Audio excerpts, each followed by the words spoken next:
नमस्कार साथियों, आज के इस वीडियो में आप सभी का स्वागत है। आज हम लोग सेमेस्टर 5 DCA पेपर 2 का जो है कुछ महत्वपूर्ण प्रश्न देखने वाले हैं जो एग्जाम में पूछे जाने के बहुत अधिक चांस हैं। तो चलिए बिना देर किए आज के इस वीडियो को स्टार्ट करते हैं। प्रश्न संख्या 3 है, बंगाल विभाजन के कारणों एवं प्रभावों की विवेचना करें। इससे पहले जो है हमने 2 प्रश्न DCA पेपर 2 का बताया है। आपने अगर अभी तक नहीं देखा है तो प्लेलिस्ट में आप जाकर देख सकते हो। आज हम लोग जानने वाले हैं कि बंगाल विभाजन का क्या कारण था तथा जो है इसका क्या प्रभाव हुआ। तो चलिए बिना देर के हम लोग आसान से आसान शब्दों में इसका आंसर को देखते हैं। सबसे पहले जो है परिचय देना है। बंगाल का विभाजन वायसराय लॉर्ड कर्जन के द्वारा 1905 ईस्वी में किया गया था। बंगाल भारत का सबसे बड़ा प्रांत था। इस क्षेत्र में वर्तमान के बिहार, उड़ीसा और बांग्लादेश शामिल था। अगर बात करें बंगाल का, तो बंगाल का विभाजन किसने किया था? तो बंगाल का विभाजन जो है वायसराय लॉर्ड कर्जन ने किया था। कब किया था? तो 1905 ईस्वी में किया था। बंगाल जो है भारत का सबसे बड़ा प्रांत माना जाता था।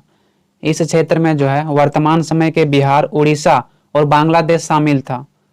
असम भी बंगाल का ही क्षेत्र था, जिन्हें 1874 ईस्वी में बंगाल से अलग किया गया था। असम जो है बंगाल का ही क्षेत्र था, जिसको 1874 ईस्वी में बंगाल से अलग कर दिया गया था। वायसराय लॉर्ड कर्जन का बंगाल के विभाजन का मुख्य उद्देश्य था बंगाल के लोगों के बीच बढ़ती एकता और राष्ट्रीयता के भावना को समाप्त करना। यानी कि बंगाल विभाजन करने का प्रमुख उद्देश्य क्या था? तो लॉर्ड कर्जन का बंगाल के विभाजन करने का प्रमुख उद्देश्य था, यहाँ पर जो है राष्ट्रीय भावना बहुत तेजी से फैलता जा रहा था और इस राष्ट्रीयता के भावना से जो है कर्जन असुरक्षित महसूस कर रहा था। उनका मानना था अगर बंगाल को 2 भागों में विभाजित नहीं किया जाएगा तो ऐसे में ब्रिटिश साम्राज्य खतरे में पड़ जाएगा। यही कारण है कि इन्होंने बंगाल को 2 भागों में विभाजित करने का सोचा। इन्हें यह पता था कि अगर बंगाल को 2 भागों में बांटा नहीं जाएगा तो सभी लोग मिलकर ब्रिटिश सरकार के प्रति विरोध करेगा। ऐसे में ब्रिटिश साम्राज्य खतरे में पड़ सकता है। जैसे कि हमने आपको बताया है कि बंगाल का विभाजन करने का इसका प्रमुख उद्देश्य था, यहाँ पर राष्ट्रीयता भावना बहुत तेजी से फैल रही थी। ऐसे में इनको डर था कि यहाँ पर अगर राष्ट्रीयता भावना को नहीं रोका जाएगा तो सभी लोग मिलकर, सभी लोग एकता बनाकर ब्रिटिश साम्राज्य को समाप्त कर सकता है। यही कारण है कि इन्होंने बंगाल को 2 भागों में बांटने का निर्णय लिया और इस बंगाल के विभाजन का इन्होंने कारण बताया कि बंगाल बहुत बड़ा क्षेत्र है, ऐसे में यहाँ पर शासन व्यवस्था चलाने में मुश्किल हो जाता है। यही कारण है कि बंगाल को 2 भागों में विभाजित करना पड़ेगा, तभी यहाँ पर शासन व्यवस्था को बेहतर ढंग से चलाया जा सकता है।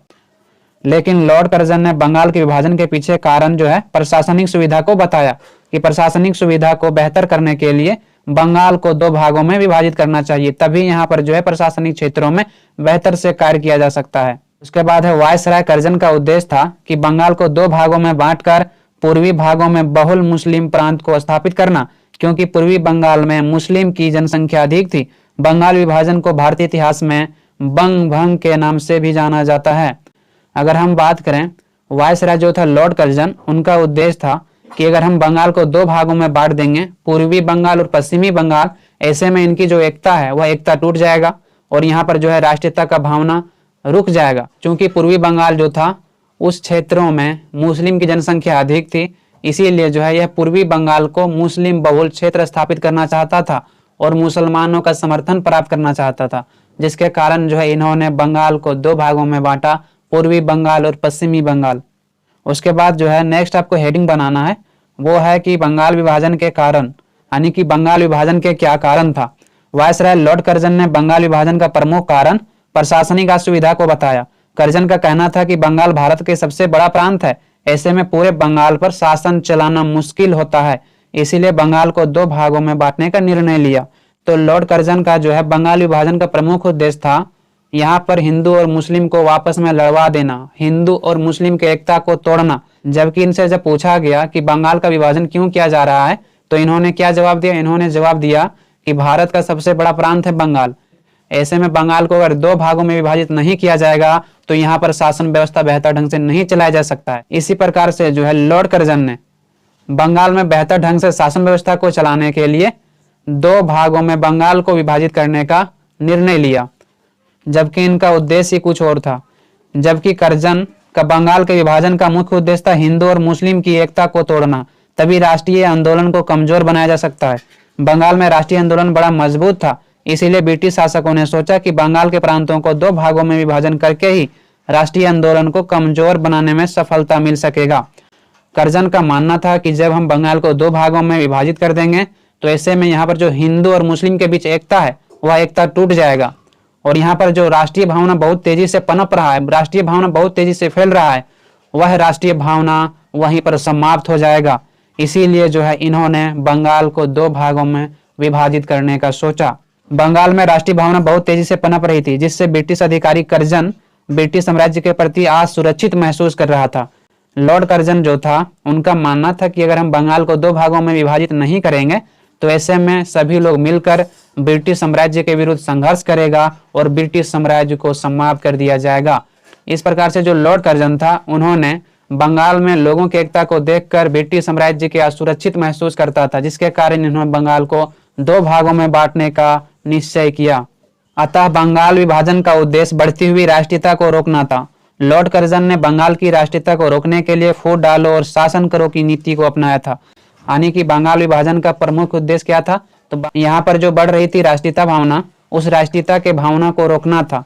लॉर्ड कर्जन जो है भारत में राष्ट्रीयता के भावना को रोकने के लिए फूट डालो और शासन करो की नीति अपनाना चाहता था, यानी हिंदू और मुस्लिम के बीच लड़वा देना और यहाँ पर जो है ब्रिटिश साम्राज्य को सुरक्षित रख लेना। तो इसे ही जो है फूट डालो और शासन करो की नीति कही जाती है। बंगाल को 2 भागों में पूर्वी बंगाल और पश्चिमी बंगाल में बांटने का निर्णय लिया गया। पूर्वी बंगाल में मुसलमानों की संख्या अधिक थी तथा पश्चिमी बंगाल में हिंदुओं की संख्या अधिक थी। ऐसे में पूर्वी बंगाल को जो है मुस्लिम बहुल प्रांत स्थापित किया गया। ब्रिटिश सरकार मुसलमानों का समर्थन प्राप्त करना चाहता था। इस प्रकार से कर्जन ने मुस्लिम और हिंदुओं को वापस में लड़ाने के लिए बंगाल को 2 भागों में बांट दिया। यानी कि अगर हम बात करें, लॉर्ड कर्जन जो है बंगाल को इसलिए विभाजन करना चाहता था ताकि यहाँ पर जो पूर्वी बंगाल और पश्चिमी बंगाल में हिंदू और मुस्लिम की एकता है उस एकता को तोड़ा जा सके। यहाँ पर जो है राष्ट्रीयता का भावना बहुत तेजी से फैल रहा था। उस राष्ट्रीयता के भावना को तोड़ने के लिए, उसको समाप्त करने के लिए बंगाल को 2 भागों में बांटने का निश्चय किया। यहाँ पर आपको एक बात जो समझनी है वो ये है कि जो पूर्वी बंगाल था वहां पर मुसलमानों की जनसंख्या अधिक थी, जबकि जो पश्चिमी बंगाल था वहां पर हिंदुओं की जनसंख्या अधिक थी। इसीलिए जो है इन्होंने सोचा कि हम अगर मुसलमानों और हिंदुओं के लिए अलग अलग राज्य की स्थापना कर देंगे तो ऐसे में हम हिंदुओं और मुसलमानों को वापस में आसानी से लड़वा देंगे, और यही इन्होंने आगे चलकर किया भी। चूंकि पूर्वी बंगाल में मुसलमानों की संख्या अधिक थी, इसीलिए वहां पर हिंदुओं के प्रभाव को समाप्त करना चाहा, तथा पश्चिमी बंगाल में हिंदुओं की संख्या अधिक थी, इसीलिए पश्चिम बंगाल में मुसलमानों के प्रभाव को समाप्त करना चाहा। इस प्रकार से कर्जन ने हिंदुओं और मुसलमानों के बीच फूट डालकर वापस में लड़वाने का प्रयास किया। बंगाल के विभाजन का विरोध कई भारतीय नेताओं ने किया, फिर भी लॉर्ड कर्जन ने 20 जुलाई 1905 को बंगाल विभाजन की घोषणा कर दी। चूंकि जो पूर्वी बंगाल था वहां पर मुसलमानों की जनसंख्या अधिक थी, जबकि जो पश्चिमी बंगाल था वहां पर हिंदुओं की जनसंख्या अधिक थी। ऐसे में इन्होंने ये सोचा कि अगर हम पूर्वी बंगाल को मुस्लिम बहुल क्षेत्र स्थापित कर दें और पश्चिम बंगाल को हिंदू बहुल क्षेत्र स्थापित कर देंगे तो वापस में इन दोनों को हम आसानी से लड़वा देंगे, है ना। तो यही इनका मुख्य उद्देश्य था। इसीलिए जो है इन्होंने बंगाल को 2 भागों में बांटने का प्रयास किया। उसके बाद दूसरा पॉइंट है बंगाल विभाजन का विरोध।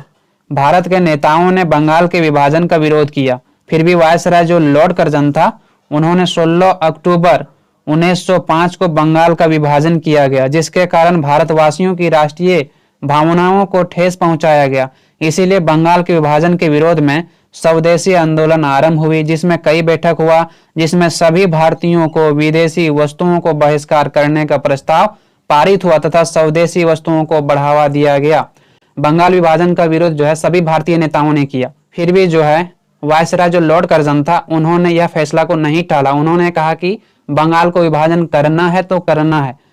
तो जब भारतीय नेताओं ने मना किया उसके बावजूद भी जो है लॉर्ड कर्जन ने 16 अक्टूबर 1905 को बंगाल का विभाजन किया, जिसके कारण भारतवासियों के राष्ट्रीय भावना को ठेस पहुंचाया गया, इसके आत्मसम्मान को ठेस पहुंचाया गया, जिसके विरोध में जो है भारतीय लोगों ने स्वदेशी आंदोलन को चलाया। यानी कि जो भारत में विदेशी वस्तुओं को बेचा जा रहा था उन विदेशी वस्तुओं का बहिष्कार किया गया और स्वदेशी वस्तुओं यानी भारत में बने वस्तुओं का प्रयोग करने के लिए कहा गया। अब हम लोग जानते हैं स्वदेशी आंदोलन क्या था, तो आपको नेक्स्ट हेडिंग बनाना है स्वदेशी आंदोलन की गतिविधियां। पहला जो है वो है शोक दिवस मनाना। कर्जन ने 16 अक्टूबर 1905 में बंगाल को दो भागों में विभाजित कर दिया, पूर्वी बंगाल एवं पश्चिमी बंगाल के रूप में। पूर्वी बंगाल में असम, ढाका और चटगांवा को मिलाया गया, जिसकी राजधानी ढाका को बनाया गया। वहीं पश्चिमी बंगाल में उड़ीसा और बिहार को मिलाया गया, जिसकी राजधानी कोलकाता को बनाया गया। यानी कि जब स्वदेशी आंदोलन प्रारंभ हुआ तो जिस दिन बंगाल का विभाजन हुआ 16 अक्टूबर 1905 को, तो सभी लोगों ने शोक दिवस मनाया उस दिन। और इस प्रकार से जो है बंगाल को दो भागों में विभाजित कर दिया गया, एक पूर्वी बंगाल और दूसरा पश्चिमी बंगाल। पूर्वी बंगाल में जो है असम के राज्य को मिला दिया गया और इस प्रकार से पूर्वी राज्य की स्थापना किया और इसकी राजधानी जो है ढाका को बनाया गया। जबकि जो पश्चिमी राज्य था उसमें उड़ीसा और बिहार को भी मिला दिया गया और इस प्रकार से पश्चिम बंगाल को स्थापित किया गया, जिसकी राजधानी कोलकाता को बना दिया गया। उसके बाद सेकेंड पॉइंट बनाना है विदेशी वस्तुओं का बहिष्कार। बंगाल विभाजन के बाद भारत के सभी क्रांतिकारी नेताओं ने विभिन्न स्थानों पर सभाएं की, जिसमें विदेशी सामानों का बहिष्कार करने के लिए कहा गया और स्वदेशी वस्तुओं का प्रयोग करने के लिए कहा गया। धीरे धीरे स्वदेशी आंदोलन पूरे भारत में फैल गया। महिलाओं ने विदेशी बर्तनों तथा चूड़ियों का इस्तेमाल करना बंद कर दी। धोबियों ने विदेशी कपड़ों को धोने से इनकार कर दिया। इस प्रकार से भारत के सभी लोगों ने विदेशी वस्तुओं का बहिष्कार किया। विदेशी वस्तुओं का बहिष्कार कब किया गया? जब बंगाल का विभाजन 1905 में हो गया, जब स्वदेशी आंदोलन को चालू किया गया था। बंगाल विभाजन के बाद जो है जितने भी क्रांतिकारी नेता थे सभी ने जो है अलग अलग जगहों पर सभाएं बुलाई और उस सभाओं में सभी लोगों को कहा गया कि हमें विदेशी सामानों का बहिष्कार करना है, तभी जो है हम अंग्रेजों का सामना कर सकते हैं। तो इस प्रकार से जो है स्वदेशी आंदोलन चलाया गया, जिसमें सभी विदेशी वस्तुओं का बहिष्कार किया गया। यहाँ पर जो महिलाएं थी, महिलाओं ने जो है विदेशी बर्तनों यहाँ तक कि चूड़ियां का भी जो है बहिष्कार किया और इस प्रकार से महिलाओं ने भी जो है इस आंदोलन में महत्वपूर्ण भूमिका निभाया, जिसमें इन्होंने विदेशी वस्तुओं, विदेशी बर्तनों और चूड़ियों का बहिष्कार किया और जो है स्वदेशी वस्तुओं को प्रयोग करने के लिए कहा गया। स्वदेशी वस्तुओं को बढ़ावा दिया गया। स्वदेशी वस्तु मतलब जो देश की वस्तुएं हैं उसको बढ़ावा दिया गया। तीसरा है वो है उद्योग धंधों को प्रोत्साहन। राष्ट्रीय नीति की स्थापना की गई, जिसका उद्देश्य उद्योग धंधों को भारत में बढ़ावा देकर विदेशी वस्तुओं का बहिष्कार करना था, क्योंकि ब्रिटिश व्यापारियों द्वारा भारत से कच्चे माल को खरीदकर इंग्लैंड ले जाया जाता था तथा वहां से वस्तुओं को निर्मित करके भारत के बाजारों में लाया जाता था, जिससे इन्हें काफी मुनाफा होता था। अब भारत में उद्योग धंधे को बढ़ावा देने की बात कही गई तथा विदेशी वस्तुओं को बहिष्कार किया गया। यानी कि जब 1905 में बंगाल का विभाजन कर दिया गया तो ऐसे में सभी विदेशी वस्तुओं का बहिष्कार किया गया और यहाँ पर जो है उद्योग धंधे को प्रोत्साहन मिला। यहाँ पर जो है एक नीति को लागू किया गया। इस नीति को लागू करने का उद्देश्य था भारत में उद्योग धंधे को बढ़ावा देना और जो है विदेशी वस्तुओं को बहिष्कार करना। भारत में उद्योग धंधों को बढ़ावा देकर यहीं पर सभी वस्तुओं को निर्मित करना, ताकि हम जो है विदेशी वस्तुओं को प्रयोग नहीं करें, उपयोग नहीं करें। इसीलिए जो है उद्योग धंधों को बढ़ावा देने का प्रयास किया गया। और यहाँ पर एक बात और कहा गया कि जो ब्रिटिश व्यापारी था, यहाँ से जो कच्चे माल को ब्रिटेन ले जाया जाता था और वहां से वस्तुओं को निर्मित करके पुनः भारत के बाजारों में उस वस्तुओं को लाया जाता था, तो उन्हें काफी मुनाफा होता था। अब भारत के लोगों ने ब्रिटिश व्यापारियों को कच्चे माल देने से इनकार कर दिया और कहा कि हम सभी वस्तुओं का निर्माण भारत में ही करेंगे। तो इस प्रकार से स्वदेशी मूवमेंट को चलाया गया था, जिसमें सभी विदेशी वस्तुओं का बहिष्कार किया गया और स्वदेशी वस्तुओं को अपनाने के लिए कहा गया था। चौथा है आतंकवादी कार्य। बंगाल के विभाजन के कारण कुछ लोगों ने विदेशी वस्तुओं के दुकानों को जलाना शुरू कर दिया और अंग्रेजों के दुकानदारों को भी मारना शुरू कर दिया। बंगाल विभाजन के कारण यहाँ के लोगों ने अंग्रेजों के प्रति हिंसात्मक व्यवहार करने लगा, क्योंकि बंगाल के विभाजन के कारण भारतीय लोग काफी क्रोधित थे। यानी कि जब बंगाल का विभाजन किया गया तो ऐसे में जो है यहाँ पर आतंकी कार्य भी किए गए। जो गरम दल के नेता थे, जब बंगाल का विभाजन कर दिया गया तो ये जो गरम दल के नेता थे काफी क्रोधित हुए, जिसके कारण जो है अंग्रेजों के खिलाफ आतंकी कार्यों को किया।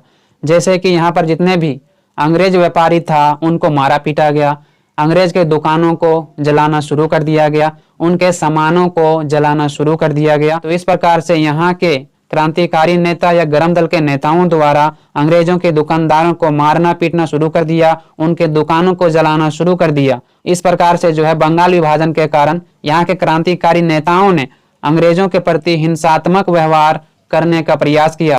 उनका मानना था जब तक हम यहाँ पर अंग्रेजों के प्रति हिंसात्मक व्यवहार नहीं करेंगे तब तक वह सुधरेगा नहीं। इसीलिए जो है क्रांतिकारी नेताओं ने बंगाल के विभाजन से क्रोधित होकर सभी अंग्रेज दुकानदारों को मारना पीटना शुरू कर दिया, उनके व्यापारियों को पीटना शुरू कर दिया, उनके दुकानों को जलाना शुरू कर दिया। उसके बाद है बंगाल विभाजन के परिणाम या प्रभाव, यानी कि जो बंगाल का विभाजन किया गया उसका क्या परिणाम हुआ या क्या प्रभाव हुआ। बंगाल विभाजन के निम्नलिखित परिणाम हुआ जो कुछ बिंदुओं द्वारा समझा जा सकता है। बंगाल का जो विभाजन किया गया इसके निम्नलिखित परिणाम या प्रभाव हुआ जो कुछ बिंदुओं द्वारा समझा जा सकता है। पहला, बंगाल के विभाजन का परिणाम यह हुआ कि हिंदुओं और मुसलमानों के बीच दंगे शुरू हो गए। जब बंगाल का विभाजन किया गया तो ऐसे स्थिति में हिंदू और मुसलमानों के बीच वापसी दंगे शुरू हो गया।